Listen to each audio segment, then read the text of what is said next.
السلام علیکم دوستو، میں ہوں عاصم سہیل اور آپ دیکھ رہے ہیں میرے یوٹیوب چینل اور فیس بک پیج۔ امید کرتا ہوں کہ آپ سب خیریت سے ہوں گے۔ اللہ پاک آپ سب کو اپنی حفظ و امان میں رکھے۔ دوستو، سردیوں کا موسم ہے اور اس موسم میں نزلہ زکام اور کھانسی بہت عام ہوتی ہے، اور اس موسم میں لوگ کھانسی کی ادویات استعمال کر کر کے تھک جاتے ہیں، لیکن کھانسی ختم ہونے کا نام نہیں لیتی۔ بعض مریضوں کو تو پوری رات بیٹھ کر گزارنی پڑتی ہے، کیونکہ کھانسی بہت زیادہ ہوتی ہے، جس کی وجہ سے نیند نہیں آتی اور مریض بے چین ہوتا ہے۔ تو اس آج کی ویڈیو میں ہم آپ کو کھانسی کا ایک جوشاندہ گھر میں بنانے کا طریقہ بتائیں گے، جو کہ بہت ہی آسان ہے۔ اسے آپ اپنے گھر میں تیار کر کے استعمال کر سکتے ہیں۔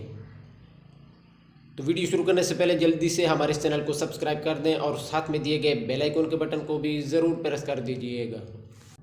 تو دوستو، اس کے طریقہ کار کی طرف چلتے ہیں۔ تو سب سے پہلے آپ نے گل بنفشہ اور گاؤ زبان لینے ہیں۔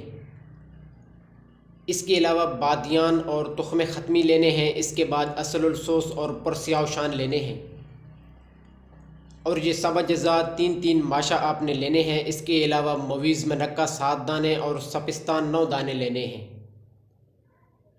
اس کے بنانے کا طریقہ یہ ہے کہ رات کو 2 کپ پانی میں ان سب کو بھگو دینا ہے اور صبح ہلکا سا ابال کر اسے چھان لینا ہے۔ اس کے بعد اس میں 1 چمچ شہد ملا کر پی لیں، اور کم از کم یہ 5 دن تک استعمال کریں۔ یہ نزلہ زکام اور کھانسی کے لیے بہت ہی مفید ہے۔